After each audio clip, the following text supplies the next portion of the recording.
Hello everyone, let's look at the new features and changes that Microsoft is rolling out with Windows 11 build 26300.8497 in the Windows Insider Programs experimental channel. These changes are part of version 25H2, but they are expected to become part of version 26H2 when the next version becomes available later this year. Some of these improvements also apply to build 26220.8491 available in the beta channel.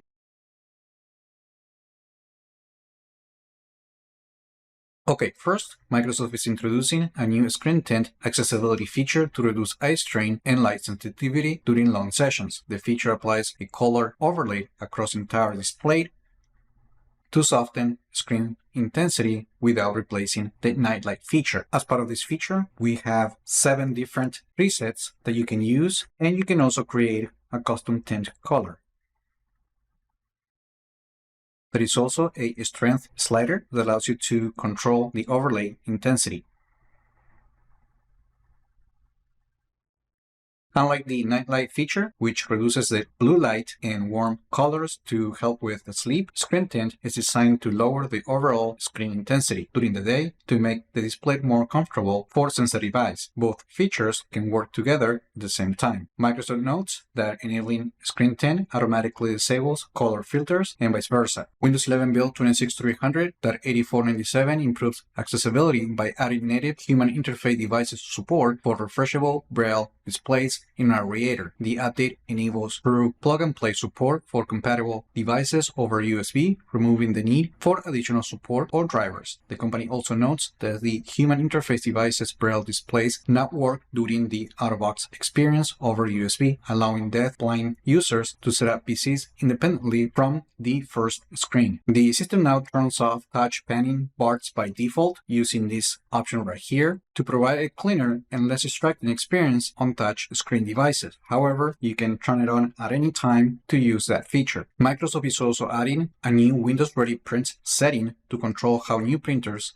are installed on your computer. The option is available on Settings, Bluetooth and Devices, Printers and Scanners, and I don't have the option right here. However, in this screenshot from Microsoft, you can see the default installed printers using Windows Ready Print setting, and when enabled, the operating system install compatible printers by default using the Internet Printing Protocol standard to improve reliability and simplify setup. If the settings turn off, Windows can use other available installation methods instead. The feature is part of Microsoft's Modern Printer Platform initiative, now branded as Windows Ready Print, which aims to deliver a more consistent and streamlined printer experience while ditching the legacy third-party drivers. Windows 11 is introducing a new voice isolation feature for voice access to improve speech recognition in noisy environments and share spaces. I really wanted to show you this feature in action, but while trying to set this up, the feature always gets stuck right here trying to download the language package. So I'll have to show you this screenshot from Microsoft instead. The feature uses on-device processing to focus on the user's voice while filtering out nearby conversations and background noise. Microsoft says no voice data leaves the device. So now voice access includes 3 speech recognition modes, including voice isolation that filters out background noise and voices with one-time voice setup. Then there is the remove background noise only that reduces non-speech sounds like typing or door alarms without additional setup. And then there is no filtering that uses the default microphone input with no extra processing. To enable voice isolation, you must complete a short setup by reading a brief paragraph aloud so the system can learn and recognize your voice. And that's it.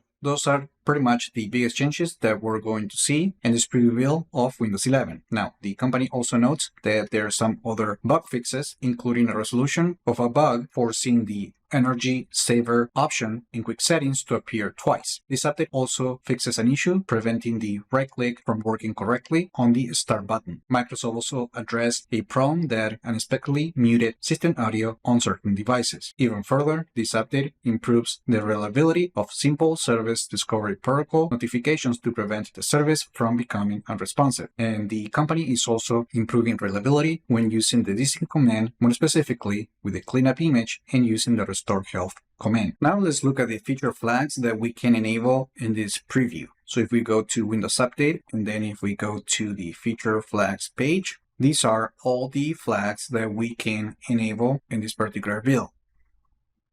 And as you can see, we have the screen tint right here. We got the settings for magnifier and other flags that we had seen in other preview builds. Remember that this list is dynamic and it is always going to change. Now, if you want to enable any of these features, you probably find them with the default no override option. That means that the system controls whether that feature is enabled or disabled on your computer. Now, if you want to enable it, just select the enable option and then click apply and restart the computer. But one thing I noticed in this preview is that the feature flags is a little bit buggy because as you've seen, I had to show you some screenshots because even though I enabled the features, they do not appear on the operating system. And even after changing the state, I don't get the option to restart the computer. So there might be something going on in this particular build. That is just something to keep in mind. And that's it. Those are the biggest changes that we are going to see on Windows 11 build 26300.8497 in the experimental channel. Let me know in the comments what you think about these changes. Like the video, share it, subscribe to the channel if you haven't done that yet. And I just hope this video was informative for you, and I would like to thank you for viewing.